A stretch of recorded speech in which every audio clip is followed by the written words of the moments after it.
आप सबका मैं दिल से धन्यवाद करना चाहता हूं कि आप यहां आए और इतने प्यार से आपने मेरा स्वागत किया। पिछले साल हमने भारत जोड़ो यात्रा की थी। भैया शांत हो जाएं प्लीज। भारत जोड़ो यात्रा की थी और उसका लक्ष्य था कि जो भारत में नफरत फैलाई जा रही है, फैल रही है, एक धर्म दूसरे धर्म के बीच में, एक भाषा दूसरी भाषा के बीच में, एक प्रदेश दूसरे प्रदेश के बीच में, इसके खिलाफ हम सबको मिलके खड़ा होना चाहिए। आप सहमत हैं इससे कि देश को नफरत से, हिंसा से फायदा नहीं होता है? ये अगर कोई भी हिंदुस्तानी शांति से आंख बंद करके अपने आप से पूछे कि नफरत से, हिंसा से मेरा फायदा होता है या देश का फायदा होता है, उसको अंदर से ही जवाब मिलेगा कि नफरत से, हिंसा से किसी को कुछ फायदा नहीं होता है। मगर हमें देखने को मिल रहा है कि आस्ते आस्ते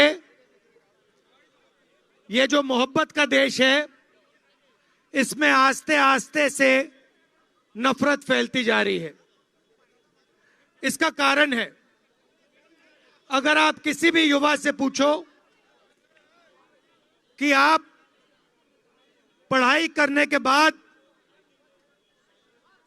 क्या करना चाहते हो, तो सारे के सारे युवा आपको कहेंगे मैं जॉब करना चाहता हूं, मैं रोजगार चाहता हूं, मैं इंजीनियर बनना चाहता हूं, मैं डॉक्टर बनना चाहता हूं, मैं लॉयर बनना चाहता हूं।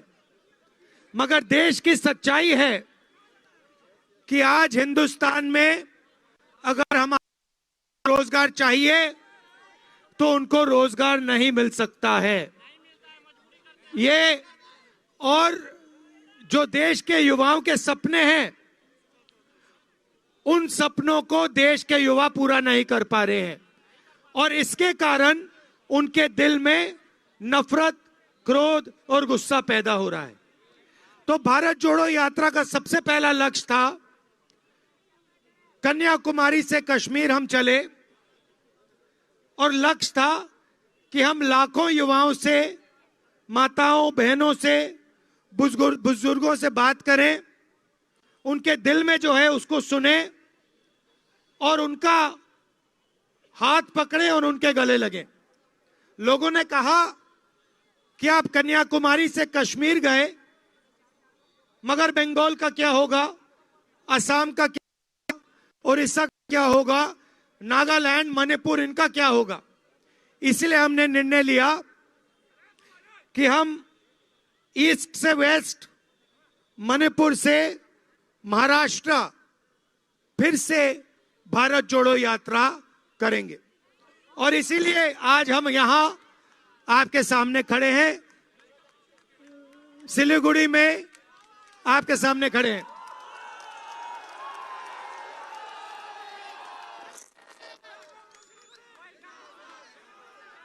और इतने मोहब्बत से आपने, मैंने कहा भी नहीं और आपने मोहब्बत की दुकान खोल दी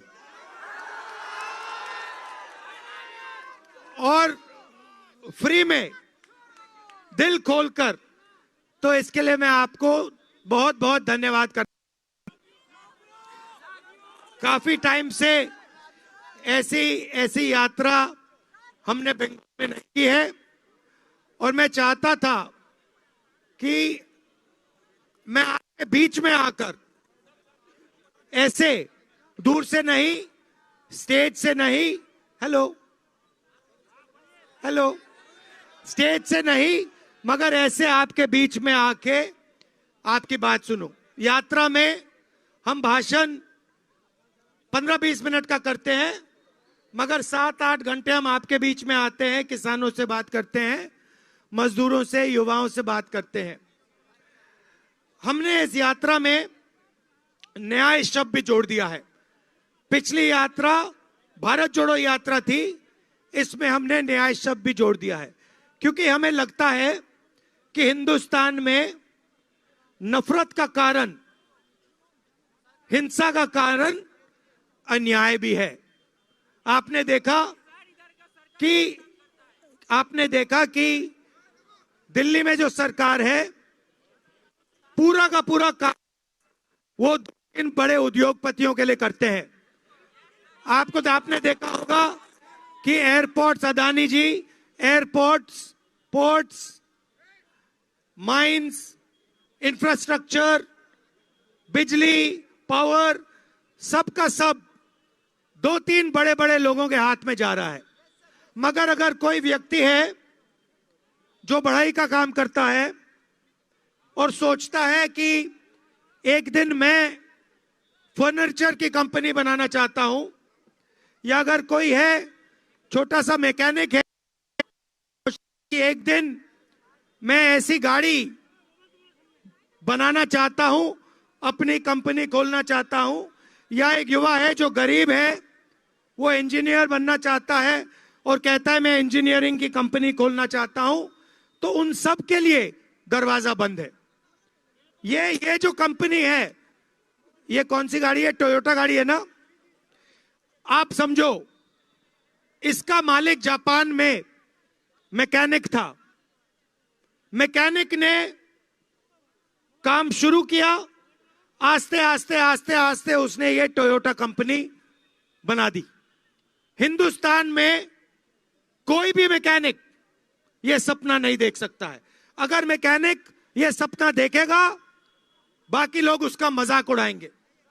मगर सत्य है ना, अगर एक बढ़ाई ये सपना देखे तो अरबपति लोग उसका मजाक उड़ाएंगे, कहेंगे कर रहा है। मगर हम चाहते हैं कि हिंदुस्तान का मैकेनिक, हिंदुस्तान का बढ़ाई, हिंदुस्तान का गरीब से गरीब किसान एक सपना देख पाए कि मैं भी गाड़ी की कंपनी बनाना चाहता हूं, मैं भी इंजीनियरिंग कंपनी बनाना चाहता हूं, मैं भी यूनिवर्सिटी खोलना चाहता हूं, मैं भी कॉलेज खोलना चाहता हूं। ये तो ऐसा हिंदुस्तान हम चाहते हैं जिसमें जो काम करता है उसकी इज्जत हो।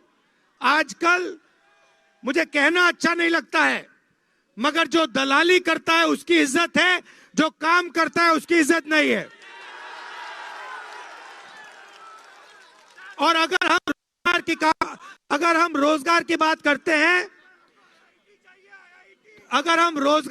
करते हैं, तो जिस दिन जो हमारा हाथ से काम करता है, चाहे वो मैकेनिक हो, किसान हो, बढ़ई हो, जिस दिन उसकी इस देश में इज्जत हो जाएगी, उस दिन आसानी से इस देश के युवाओं को रोजगार मिलना शुरू हो जाएगा। तो ये मैं आपसे कहना चाहता था। आखिरी बात, सामाजिक न्याय की बात करना चाहता हूं। और आप देखें तो जो हमारे आदिवासी भाई हैं, दलित भाई हैं, पिछड़े वर्ग के भाई हैं, बहनें हैं, उनके लिए देश में दरवाजे बंद हैं। तो इसके बारे में भी हमें सोचना है कि कमजोर से कमजोर व्यक्ति, उसको भी लगे देश मेरी रक्षा करता है, उसको भी लगे कि अगर मुझे डर लगता है तो मेरा देश, मेरी सरकार, भैया माइक, तो उसको भी लगे कि मेरा भाई मेरी रक्षा करते हैं।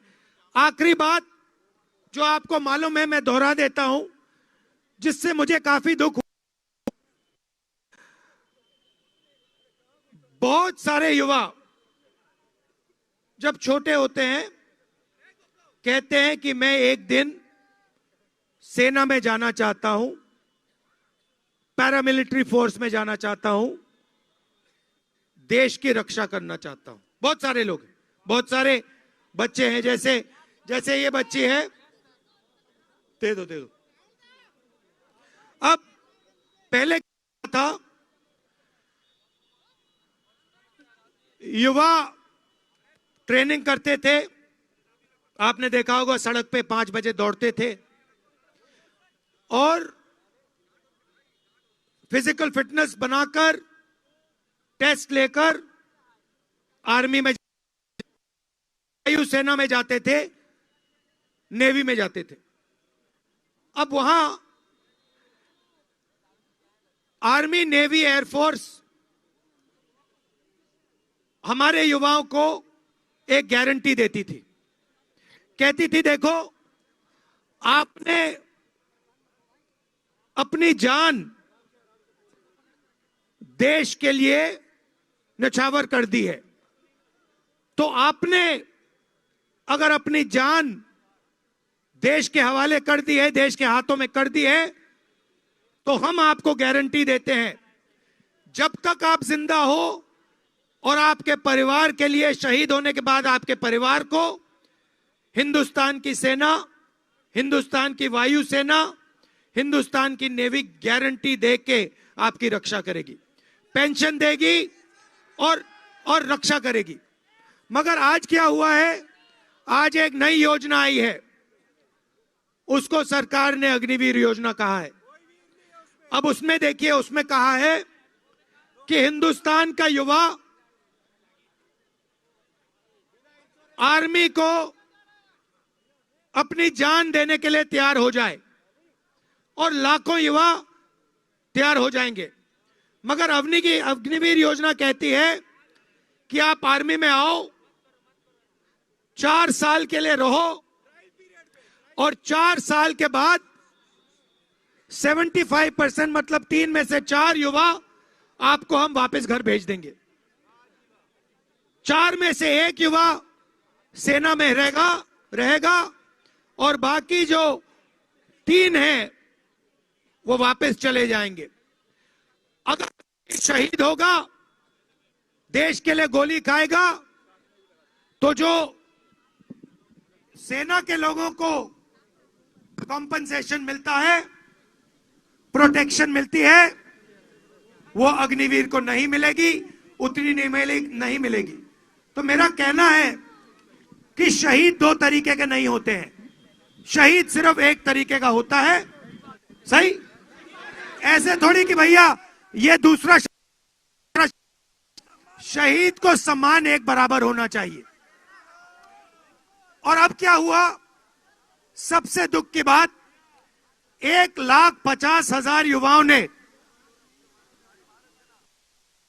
भर्ती, अग्निवीर योजना से पहले इन 1,50,000 युवाओं को कहा गया कि आपको आर्मी में भर्ती कर लिया गया है, इनको जगह दे दी गई। और उसके बाद 3 साल सरकार, भैया बहुत जोश है मगर मुझे खत्म करने दो, फिर हाँ अभी मुझे बोलने दो। तो सरकार ने उनसे कहा कि भैया देखिए कोविड का समय है, थोड़ा समय ठहर जाओ, आपको भर्ती कर देंगे। 3 साल उनको ऐसे लटका के रखा और 3 साल बाद 1,50,000 हिंदुस्तान के युवाओं को कहा कि तुम्हें ना भर्ती होगी, तुम्हारी ना आर्मी में भर्ती होगी, ना तुम्हें अग्निवीर में जाने देंगे। तो इनके साथ अन्याय हुआ है, अन्याय हुआ है ना। तो ये 50,000 युवा हैं जिन्होंने आर्मी में भर्ती करवा ली थी, इनके खिलाफ अन्याय हो रहा है और ये गलत है। आप बात से सहमत हो? तो ऐसी बातें मैं उठाना चाहता हूं जो देश में अन्याय हो रहा है और पूरे देश में, हर प्रदेश में अलग अलग तरीके से अन्याय हो रहा है। इसलिए मैं आपसे बात करके जो आपके दिल में है उसको समझ के मैं आपके सामने और देश के सामने रखना चाहता हूं। बंगाल में मैं आपको बताना चाहता हूं कि मैं आज आया हूं और जो आपने मुझे प्यार बंगाल में दिया है शायद किसी और प्रदेश में मुझे नहीं मिला। तो इसके लिए मैं आपका धन्यवाद करना चाहता हूं और आपने अपनी पूरी जो शक्ति है, पूरा जो दम है, आपके दिल में जो मोहब्बत है आपने पूरी की पूरी इस यात्रा में झोंक दी, इसके लिए मैं धन्यवाद करना चाहता हूं और ये कभी नहीं भूलूंगा। मेरे लायक और आखिरी बात देखिए, और आखिरी बात मैं आपको बताना चाहता हूं बंद करने से पहले। देखिए, बंगाल एक स्पेशल जगह है, यह आम जगह नहीं है। जब अंग्रेजों के खिलाफ लड़ाई हो रही थी तो आइडियोलॉजिकल काम, अंग्रेजों से लड़ने का जो आइडियोलॉजिकल काम था वो आप बंगाली लोगों ने किया था। ये आप मत भूलिए।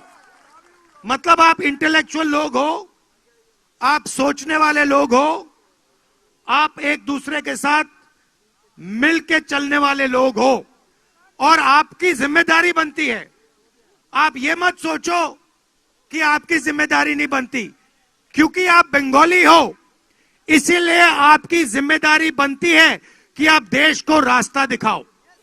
आपने रविंद्रनाथ टैगोर जी ने किया, सुभाष चंद्र बोस जी ने किया, विवेकानंद ने किया, तो आप लोगों के अंदर यह क्षमता है।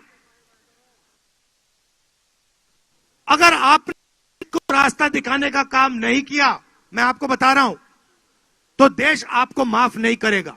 यह आपकी जिम्मेदारी है और किसी एक व्यक्ति की नहीं है, क्योंकि यह जो आग है बंगाल के हर व्यक्ति के अंदर है, छोटे से छोटे बच्चे के अंदर है। तो आप सबकी जिम्मेदारी बनती है कि नफरत के खिलाफ आपको लड़ना है, मिलके एक साथ चलना है और जो आपका इंटेलेक्चुअल पावर है उसके साथ आपने भारत को जोड़ने का काम करना है।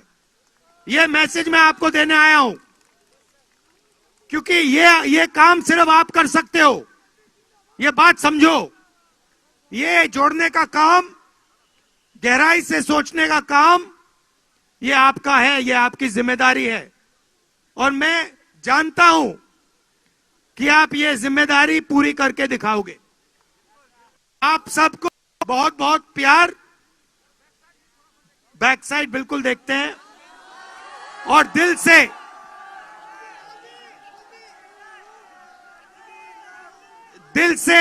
से आपका धन्यवाद। नफरत के बाजार में मोहब्बत की दुकान।